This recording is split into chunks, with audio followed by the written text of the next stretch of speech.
Have you ever wondered what tiny creatures might be living in a puddle of water? Well, wonder no more because you're looking at some on screen now.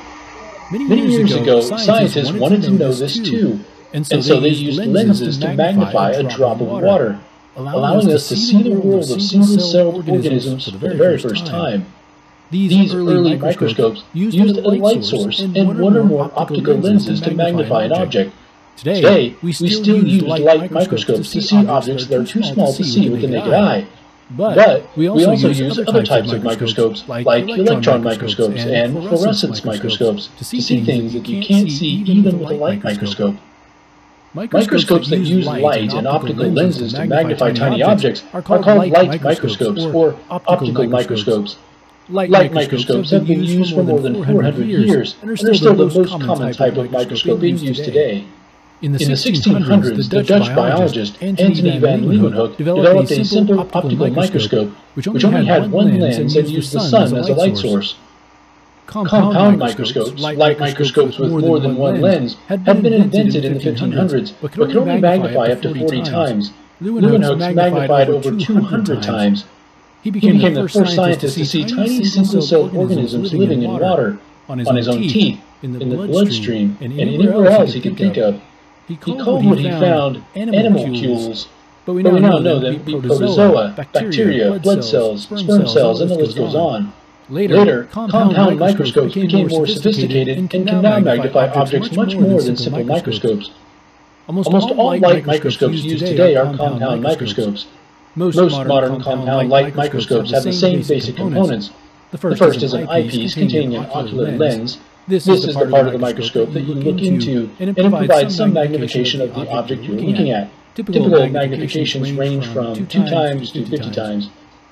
They also have an objective lens that is placed just above the object you want to magnify and magnifies the object even more. A light source illuminates the object, and a movable stage holds the sample and can be moved up and down using focusing knobs to bring the image into focus. A specialized type of optical microscope, called a fluorescence microscope, uses fluorescence to create an image. In a fluorescence microscope, specimens are first stained with a fluorescent dye that binds specifically to certain compounds in the specimen. Then, light of a single wavelength is used to cause the fluorescent dyes to give off light that can be picked up by a detector. Fluorescent microscopes are very useful in the life sciences, where they are used to visualize the expression of specific proteins or other molecules inside cells. Check out this image on screen. In this endothelial cell, fluorescence microscopy shows nuclei, which are stained blue, microtubules, which are stained green, and actin filaments, which are stained red. Both optical and fluorescence microscopes use light to create images. But there is another type of microscope called the electron microscope that uses a beam of electrons to image tiny objects and structures.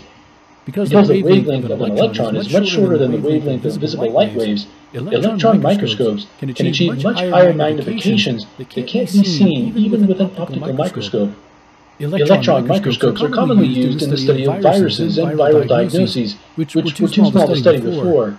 There are 2 types of electron microscopes. Number 1, a transmission electron microscope, or TEM, passes a beam of electrons through a very thin section of a specimen. The interaction of the electrons with the specimen is detected and used to create an image.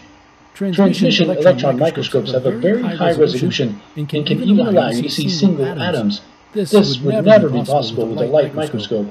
Number 2, instead of passing a beam of electrons through a specimen, a scanning electron microscope, or SEM, passes a beam of electrons over the surface of an object to create a 3-dimensional image.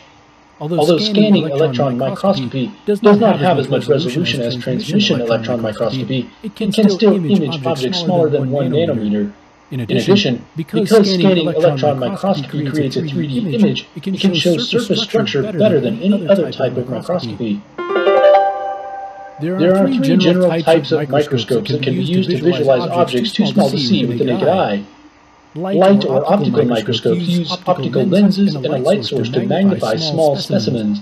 Simple light microscopes use one lens, while compound light microscopes use more than one lens to create a magnified image. Fluorescence microscopes are a specialized type of optical microscope that creates images of fluorescent markers that are attached to specific proteins or compounds in a specimen. Electron microscopes use a beam of electrons instead of a beam of light to create an image. They have a much higher resolution than optical microscopes, but cannot create color images or identify specific compounds like fluorescence microscopes can.